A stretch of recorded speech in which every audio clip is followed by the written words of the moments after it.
అందరికీ జైభీం. నేను Rajesh Mahasena. Welcome to Mahasena media. Tirupati Venkateswara Swamy laddu ప్రసాదానికి సంబంధించి జగన్మోహన్ రెడ్డి గారు అసలు పెర్ఫార్మెన్స్ అసలు మామూలు చేయలేదు. ఈయన ఎప్పుడన్నా మైక్ ముందుకు వచ్చాడంటేనే అర్థం దేన్నో తిమ్మిని బమ్మిని చేసేయడానికి వాళ్ళ బలం సరిపోవట్లేదు, ఐపీఎక్ బలం సరిపోవట్లేదు.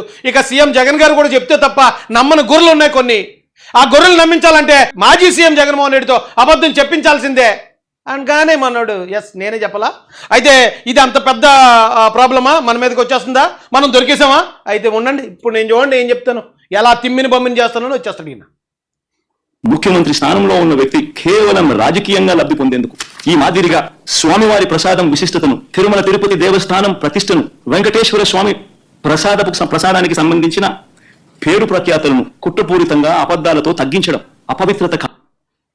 ఏమండి, చంద్రబాబు నాయుడు గారు తగ్గించారటండి. వీళ్ళు చేయలేదట కల్తీ. 68 లక్షల లీటర్లు, 250 కోట్లు, 36 మందిని ఛార్జ్షీట్లు వేసింది సిబిఐ. కానీ ఈయన వచ్చి ఏం చెప్తున్నాడండి, అంతా చంద్రబాబు చేశాడు, నేను కాదు. నమ్మటానికి ఎవరైనా ఎరుపప్పులు ఉంటే నమ్మేయండి. కాదా అని అడుగుతా ఉన్నాం. కావాలని అబద్ధాలు ఆడుతూ తిరుపతి వెంకటేశ్వర స్వామి వారి విశిష్టతను, ప్రసాదానికి సంబంధించిన పవిత్రతను దగ్గర ఉండి కావాలని అబద్ధాలు చెప్పి అనుమానపు బీజాలు ప్రసాదం పుచ్చుకునే ప్రతి ఒక్కరు. ఏమి అనుమానం ఏముంది ఇందులో? ఏమండి, కావాలని ప్రసాదం వాల్యూని చంద్రబాబు నాయుడు గారు తగ్గించి వీళ్ళు కల్తీని వాడి వీళ్ళు తగ్గించలేదటండి. స్వామివారి ఉండి డబ్బు ఏదైతే ఉందో 250 కోట్లు అది దొబ్బేయడం ద్వారా ఆ స్వామివారికి ఏమీ ఇచ్చేయలేదట, నష్టం లేదట. చంద్రబాబు నాయుడు గారు వచ్చి అక్కడ అన్యాయం జరిగింది, తప్పు జరిగింది, ఎంక్వైరీ చేయండి అంటే అది తప్పటండి. తప్పు చేయడం తప్పు కాదు, తప్పును ఎవరైనా ఎత్తు చూపిస్తే అది తప్పు. అతను పెద్ద నేరస్తుడు, ఇప్పుడు ఆయన అరెస్ట్ చేసేయాలి. బాబా ఏమన్నా తిప్పుడు అండి ఇది, మామూలు తిప్పుడు. అది ఎవడో ముత్తై మురళీధరను, షేన్ వార్ను కూడా పనికిరాడు లెగ్ స్పిన్ ఆఫ్ స్పిన్ తిప్పడంలో. నీ తర్వాతే జగన్ అన్న ఎవరన్నానే లేపడం దుర్మార్గం కాదా అని అడుగుతా ఉన్నా, అపవిత్రం కాదా అని అడుగుతా ఉన్నా. నీ రాజకీయ స్వార్థం కోసం వెంకటేశ్వర స్వామి ప్రతిష్టను దిగజారుస్తా ఉన్నాం. ఏంటి రాజకీయ స్వార్థం? ఇప్పుడు ఆయన సీఎం, ఇప్పుడు ఏమైనా ఎలక్షన్ ఉందా? దాంట్లో రాజకీయ స్వార్థం ఏముందండి? తప్పు చేసిన తప్పు అని చెప్తే రాజకీయ స్వార్థమా? చంద్రబాబు నాయుడు గారు, పవన్ కళ్యాణ్ గారు చెప్పలేదు, వాళ్ళిద్దరూ చెప్పారు. ఆ తర్వాత సుప్రీంకోర్టు ఆదేశాలతో సిబిఐ కూడా చెప్పింది.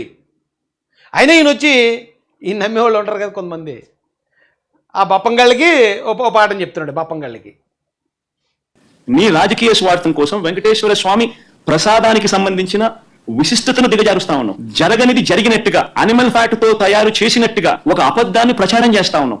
ధర్మమేనా? 80% కల్తీ అని చెప్పింది కదా సిబిఐ. 80% నెయ్యిని కల్తీ చేశారు. అందులో ఎంతకీ వీళ్ళు ఎవరికైతే కాంట్రాక్ట్ ఇచ్చారో బోలే బాబాకి, అతనికి అసలు డైరీయే లేదట. డైరీ ఎందుకు అంటే నెయ్యి కావాలంటే డైరీ ఉండాలి. ఈ కెమికల్స్ తోటి తయారు చేసేటప్పుడు డైరీ ఎందుకు? వాళ్ళకి చిన్న మ్యానుఫ్యాక్చరింగ్ యూనిట్ ఏదో పెట్టుకున్నారు, ఆ కెమికల్ తెచ్చి కలిపేసి అది వీళ్ళకి ఇచ్చేసి వీళ్ళు పట్టుకెళ్ళి అందులో కలిపేశారు, భక్తులు తినేశారు. బాబా ఏం పెర్ఫార్మెన్స్ చేస్తున్నారు చూడండి జగన్మోహన్ రెడ్డి గారు.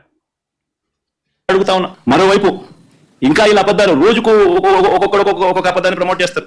ఈ మధ్యకాలంలోనే ఇంకొక అబద్ధాలను వీళ్ళు ప్రమోట్ చేస్తూ నందిని బ్రాండ్ను కూడా వాడడం లేదని అంటాడు. కేఎంఎఫ్ పక్కన కర్ణాటక మిల్క్ ఫెడరేషన్ వారి నందిని బ్రాండ్ అని. నేను అడుగుతాను, 2015 నుంచి 2019 చంద్రబాబు నాయుడు గారి హయాంలో 2015 నుంచి 2018 అక్టోబర్ దాకా నందిని బ్రాండ్ ఎందుకు లేరు? చంద్రబాబు నాయుడు గారు కొనుగోలు చేసిన టాపిక్ డైవర్ట్ చేసేయటం. టాపిక్ అంటే 14 నుంచి 19 దాకా నందిని బ్రాండ్ మీరు కొన్నారా? అసలు నందిని బ్రాండ్ సంబంధం ఏంటి ఇక్కడ? నువ్వు సప్లై చేసిన నెయ్యిలో, మీరు కొన్న నెయ్యిలో కల్తీ ఉందిరా బాబు 80% అని చెప్పి సిబిఐ కోర్టుకి చెప్పడం ఏంటి? నువ్వు 14 నుంచి 19 దాకా నందిని నెయ్యి కొన్నారా అని మీరు అడగడం, అసలు దీని దానికి లింక్ ఉందండి? టాపిక్ డైవర్షన్ అంటారు దీన్ని. అసలు అందులో ఈయన పెద్ద తోపు అని చెప్పాలి టాపిక్ని డైవర్ట్ చేయాలంటే. 6 నెలలకు ఒకసారి పిలిచిన టెండర్ల ప్రక్రియలో ఎందుకు లేదు? నందిని వాళ్ళు కూడా అప్పుడప్పుడు పార్టిసిపేట్ చేస్తారు, అప్పుడప్పుడు పార్టిసిపేట్ చేయరు. మన హయాంలో కూడా 2019 తర్వాత మన హయాంలో కూడా నందిని వాళ్ళు అప్పుడప్పుడు పార్టిసిపేట్ చేశారు. రేటు కూడా అంటాడు 320 రూపాయలకి నెయ్యి వస్తుందని. ఇంకా ఆశ్చర్యకరమైన విషయం అండి, నాకు అర్థం కాదా. చంద్రబాబు నాయుడు గారి హయాంలో 2015 నుంచి 19 వాళ్ళు ప్రొక్యూర్ చేశారు కదా నెయ్యిని.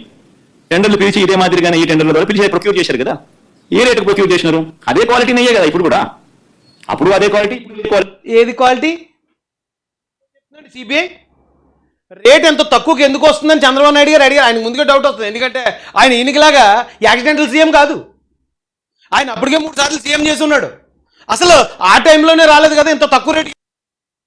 విజనరీ అయిన చంద్రబాబు నాయుడు గారు రేటును పట్టి అది కల్తీ అని ఆయన కనిపెట్టాడు. అంత తక్కువ రేటుకి ఎందుకు వస్తుందా అన్నాడు ఈయన. ఇప్పుడు ఈయన తక్కువ రేటుకి కొన్నాడు, ఆ తక్కువ రేటుకి కొంటున్నాను కదా, తక్కువ రేటుకి వస్తుంది కదా అంటే, నువ్వు నెయ్యి కొంటే ఎక్కువ రేటు ఉంటుంది. నువ్వు కొనేది నెయ్యే కానప్పుడు మరి తక్కువ రేటు రాకపోతే ఏం చేస్తుంది? ఆ 320లో 20 రూపాయలు వాళ్ళకి తయారీ ఖర్చు అయి ఉంటుంది. 300 నాకు తెలిసి వైసీపీలు తినేసి ఉంటారు. అదే క్వాలిటీ, దశాబ్దాలుగా నెయ్యి క్వాలిటీ అదే, కొత్తగా మారింది ఏమీ లేదు. అవే ఆవులు, అవే డైరీలు, అవే ఆవులు, అవే పాలు, అవే నెయ్యి. అదే ఆవులు, ఆ పాలు, ఆ నెయ్యే లేదని చెప్తున్నారట. ఇప్పుడు ఆ ఏదైతే టెస్టింగ్ చేశారో ఆ టెస్టింగ్లో ఎక్కడా కూడా అవే ఇందులో నెయ్యి అనేదే కనపడతలేదు, ఆవు పాలు కానీ ఇవి కానీ అక్కడ లేవు, ఇవన్నీ కెమికల్స్ అని చెప్తున్నారట. అదే ఆవు, అదే పాలు, అదే నెయ్యి అంటే జనాలకి, ఇప్పుడు జనాలు ఉంటారు కదండి, వాళ్ళు అప్పుడు కూడా అలాగేనట, ఇప్పుడు కూడా ఇలాగేనట, అందుకని ఈ బాబు మా జగన్ బాబు చెప్తున్నాడు, ఇప్పుడు నమ్మేది. బా అదే క్వాలిటీ, ఆ క్వాలిటీ ఉంటే తీసుకుంటారు, లేకపోతే తీసుకోరు. చంద్రబాబు నాయుడు హయాంలో నెయ్యి రేటు కొన్నారు, ఆ క్వాలిటీ ఉంటే తీసుకుంటే, అది ఆ క్వాలిటీని ఎవరైతే చెక్ చేస్తాడో ఆ చెక్ చేసే వాళ్ళని కూడా కొనేసారట వీళ్ళు. వాళ్ళకే costly mobiles, luxury items, gold coins ఇచ్చారట వాళ్ళకి లంచాలు, ఆ క్వాలిటీ చెక్ చేసేవాళ్ళకి. ఎన్నాళ్ళు అప్రూవ్ చేశారు, తెచ్చేసుకోండి మీరు బోలేబాబా డైరీ నుంచి. వాళ్ళకి ఆవులు లేకపోయినా పర్లేదు, పాలు లేకపోయినా పర్లేదు, పెరుగు లేకపోయినా పర్లేదు, ఏం లేకపోయినా పర్లేదు, కెమికల్స్ తోటి తయారు చేసిన ఆ 80% కల్తీనేని తెచ్చేసుకుని మీరు ఇక్కడ కలిపండి అనేసి ఇచ్చారు వాళ్ళు, తెచ్చేసారు అంతే. 276 రూపాయలు 2015లో కొన్నారు, ఎన్నిళ్ళ ద్వారానే. 2019 జనవరిలో అంటే ఆయన చివరి దాంట్లో 324 రూపాయలు కొన్నారు. మన అటేటప్పుడు 320 కొంటే తప్పేముందా? ఉన్న రేట్ అది, వాళ్ళు టెండర్లలో వాళ్ళు కోట్ చేసినారు, L1 కింద ఎవడైతే వాళ్ళకి ఇచ్చినారు. ఏం తప్పు జరుగుతా ఉంది? మీ న్యాయం అంతా ఇదే రేట్లతోనే జరిగాయి. కొనుగోలు చేసి ఆయన నెయ్యి కొన్నాడు చంద్రబాబు నాయుడు గారు, మీరేం చేశారు? కెమికల్స్ కొన్నారు. ఆ రెండింటికి చాలా తేడా ఉంది కదా జగన్ గారు. రేటు ఒకవేళ 320, 324 పక్కన పెట్టండి, కానీ ఆయన కొన్నది నెయ్యి. అందుకే మీరెవరు కూడా ఎప్పుడు దీని మీద ఎలిగేషన్ కూడా చేయలేకపోయారు, దాంట్లో ఏ పొరపాటు పట్టుకోలేకపోయారు, లేదా మీరు వదులుతారా? ఎప్పుడో 2016లో ఎక్కడో ఎవడో చేసిన తప్పుకి చంద్రబాబు నాయుడు గారే కారణం ఆయన జైల్లో పెట్టిన వ్యక్తి మీరు. అలాంటిది నెయ్యిలో కల్తీ జరిగితే మీరు వదులుతారా? మీరు కల్తీ చేశారు కాబట్టే గవర్నమెంట్ పట్టుకుంది. ఓన్లీ ఆంధ్రప్రదేశ్ గవర్నమెంట్ కాదు, supreme court, CBI, central bureau of investigation, దాని హెడ్ ఆఫీసు గల్లీలో కాదు ఢిల్లీలో ఉంటుంది, తెలుసు కదా మీకు. వాళ్ళు చెప్తున్నారు కల్తీ అదే అని, మీరు వచ్చి చెప్తున్నారు ఇప్పుడు మిమ్మల్ని నమ్మే గొర్రెలు, మిమ్మల్ని ఫాలో చేసే గొర్రెలు కాబట్టి అది కల్తీ కాదు, మొత్తం అంతా చంద్రబాబు నాయుడు పవన్ కళ్యాణ్ చేసాడని మీరు ఏదో వాగేస్తారు, అది వాళ్ళు నమ్మేస్తారు.